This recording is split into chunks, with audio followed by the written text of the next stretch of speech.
آپ علیہ السلام کا ظاہری وصال ہوا۔ حضور کے ظاہری وصال کے بعد تقریباً 2.5 سال حضرت سیدنا صدیق اکبر رضی اللہ تعالیٰ عنہ خلیفہ رہے۔ اب حضرت ابوبکر صدیق کی خلافت کے بعد حضرت عمر فاروق تقریباً 10 ساڑھے 10 سال خلیفہ رہے۔ کتنا عرصہ ہوا؟ تقریباً 13 سال۔ 13 سال کا عرصہ گزرا۔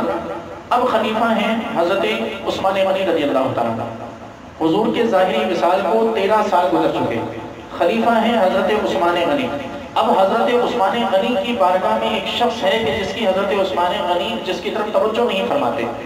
وہ کوئی کام لے کر آپ کے دربار میں حاضر ہوتا ہے لیکن آپ توجہ نہیں فرماتے، آپ اس کی بات سنتے نہیں، آپ کی اس کی طرف توجہ نہیں جاتی۔ وہ شخص پریشان ہو کر انہی صحابی حضرت عثمان بن حنیف کے پاس حاضر ہوتا ہے جن کے سامنے حضور نے نابینا صحابی کو دعا سکھائی تھی۔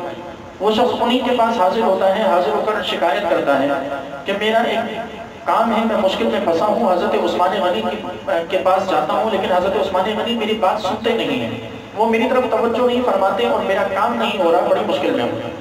وہی صحابی حضرت عثمان بن حنیف جن کے سامنے حضور نے نابینا صحابی کو دعا سکھائی تھی، آج حضور کے ظاہری وصال کے 13 سال کے بعد وہی صحابی کسی اور صحابی کو وہی دعا سکھا رہے ہیں جو حضور نے سکھائی تھی، اور فرماتے ہیں کہ تم پہلے وضو کرو، 2 رکعت نماز ادا کرو، پھر وہی دعا پڑھو، اور دعا یہ پڑھو کہ اے اللہ میں تجھ سے سوال کرتا ہوں، تیرے نبی رحمت محمد علیہ السلام کے وسیلے سے سوال کرتا ہوں، اور اے محمد صلی اللہ علیہ وسلم میں آپ کا وسیلہ آپ کی رب کی بارگاہ میں پیش کر رہا ہوں، اور اے رب تو محمد علیہ السلام کے وسیلے کو، آپ کے سفارش کو میرے حق میں قبول فرما۔ اب حضور ظاہری طور پہ حیات تو نہیں ہے، حضور کے ظاہری وصال کو کتنا عرصہ گزر چکا؟ 13 سال گزر چکے۔ تو کہاں ہیں وہ لوگ کہ جو کہتے ہیں کہ حضور کے وصال کے بعد حضور کی سفارش آپ کا وسیلہ نہیں پیش کیا جا سکتا؟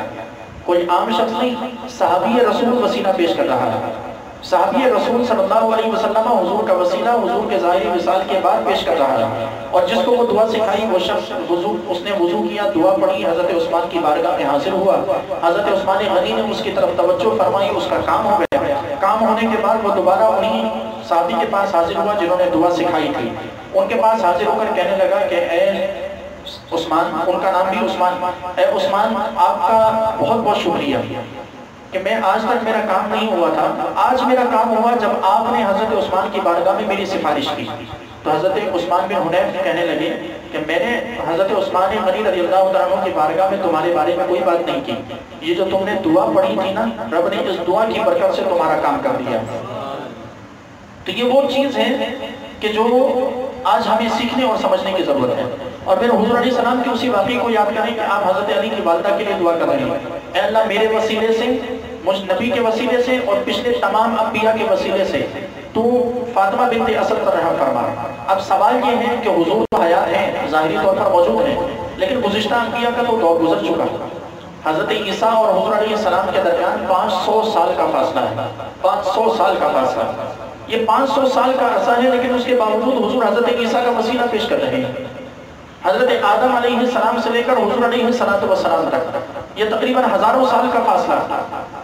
حضرت آدم علیہ السلام 1000 سال پہلے اور حضور علیہ السلام آج وسیلہ پیش کر رہے ہیں ہزاروں سال پہلے والے شخص کا۔